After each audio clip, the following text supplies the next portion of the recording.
Today we're going to do another upgrade to my new 2022 Ranger XP 1000.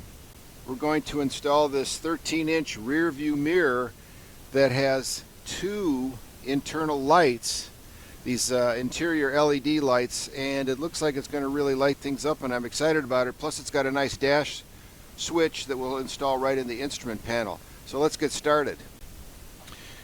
When we unbox this, here's an Allen wrench and some sockets. There is a ball joint on this for swiveling. Here's the bracket. Here's the in-dash switch with the wiring. And here's the mirror. Really nice. It's slightly curved, so it'll give us a really nice wide angle. And these are the LED light bars. So there is a bracket. There's a mount point, and our bracket fits exactly on that. So boy, that's nice. This is the mirror that I removed, and you can see that the mounting holes line up perfectly with this, which is really wonderful. So we're going to get this set up. This will basically be like this, and then we'll just mount it to the to basically the frame. So, okay, so the ball goes in first, and next the nut.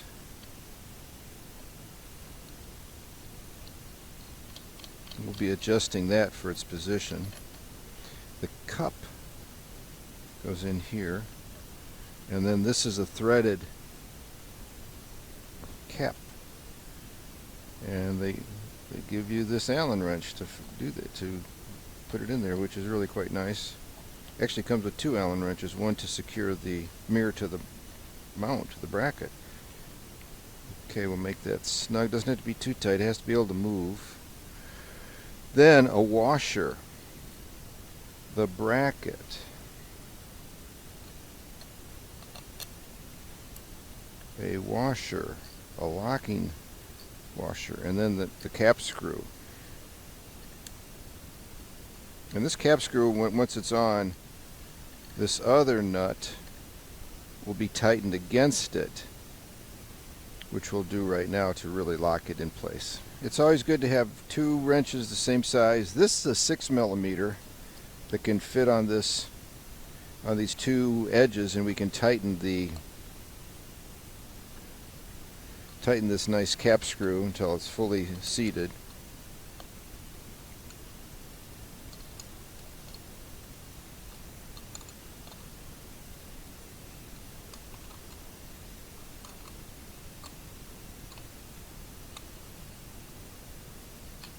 And then we'll tighten this nut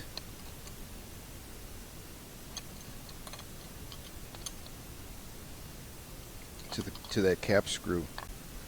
By the way, it's nice, the mirror has this nice film, and we'll leave that on until the very end, so we won't scratch it. And then we'll do the wiring. To mount this will be these two hex screws, and they must be 3mm. It's a 4mm screw, and that hex must be, I think, 3. I added some lock washers to the flat washers to really secure this, so we'll get the wrench for this. Again, it's nice that this set comes with a small wrench, but a large wrench like this makes it a lot easier. So let's install this now. To mount the mirror, we need to have the bracket facing forward like this, or else it won't pivot enough. So I got one screw in, flat washer, locking washer, and we'll do the same here. There we go. And then the nut is surprisingly small and a strange size. It takes a 7mm nut, 7mm wrench. Pretty unusual, but we got one. Tighten that baby down.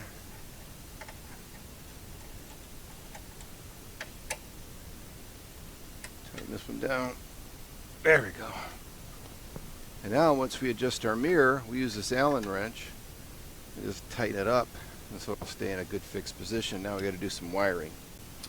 The A pillar of the Ranger is hollow but kind of narrow, so I undid these cables, disconnected this from the switch, and then cut this line because I didn't want to mess the switch up and carry all this stuff through that. We're going to just carry this through, and then we'll reconnect everything when we mount the switch. I've got my coat hanger coming out here and coming down there, and we're going to pull this line through using that little hook. I've crimped it on. Now I'm going to do my best to see if I can get this to come through here.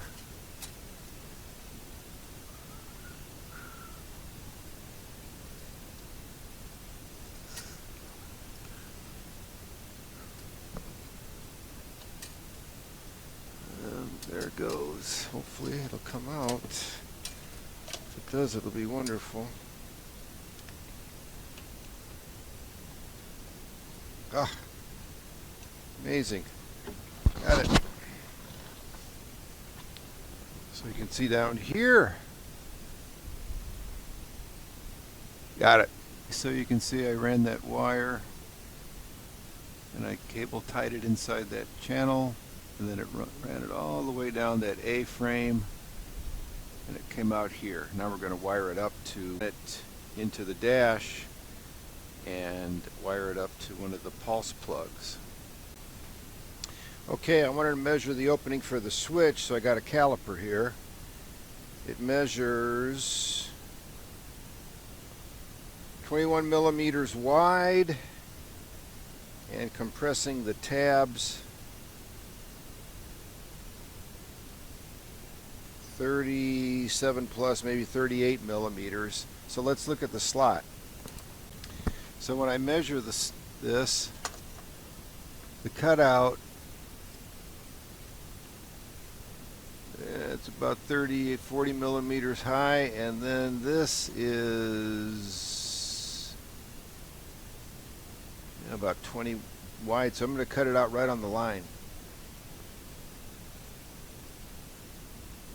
I'm going to use a multi-tool for that.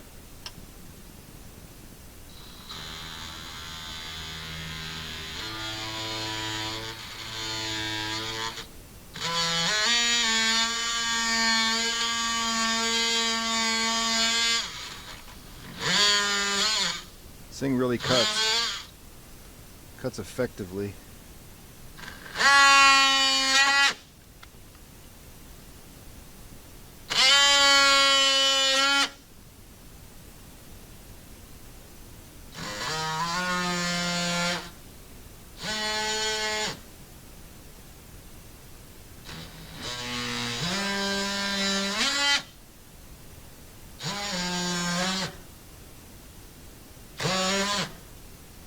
Now we'll just finish with the utility knife. So I've clipped this back on, brought the wires together. Remember, we cut one. So I put this all back together. Remember, I clipped one wire. We're going to use a shrink wrap solder connection to reapproximate the single black line that I cut. Okay, so we've got the switch all wired up. I've got that one wire reconnected with the solder and shrink wrap, and I put a shrink wrap on this to hold it together. Now we're going to run it into the slot. Into the slot we've created for the switch. There it is. Look at that. Beautiful. It lights up too. Now let's wire it up. Okay, so I want to bring the wires through this firewall so we can connect them to the pulse bar. I ran this wire to here. We're going to connect these two wires and pull them through. Okay, we got the wires through. There's not a lot of excess, but we got enough to connect it to this that'll go into the second slot of the pulse bar. and I'm going to take the cover off and show that to everybody. Okay, so this is Polaris Pulse Bar. You pull these tabs up like this, take this cover off, and then our new one will pop right in here. But let's connect these wires first, and I've got a couple of these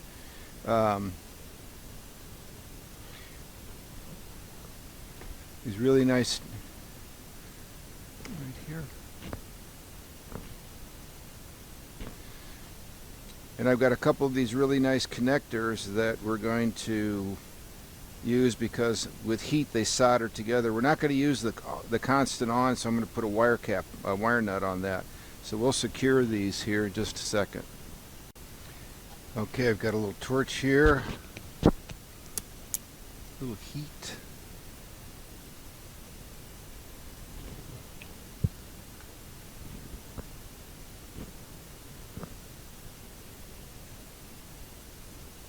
You can see the shrink wrap do its thing, and then right in the center, there it goes, that's the solder.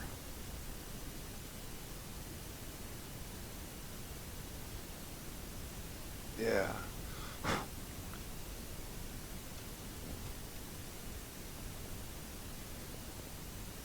Good, that one melted. That one melted. So those are two really strong connections now. And now I'm going to put a wire nut on that, but now we just take our quick connect here, literally plug it in, and that's it, and that is connected, and we'll see how it works. Turn it to on, and you can see the light, the new light switch that we put in there. There's the new light switch. Now let's see what happens when we turn it on. Oh yeah, super high intensity light, really great. That's going to light everything up. Let's look at it from below. There you go, check that out. Boom.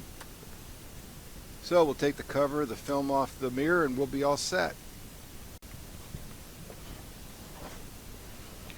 Well, there's the installation of this very nice wide-angle mirror with built-in high-intensity LED lights, cab lights.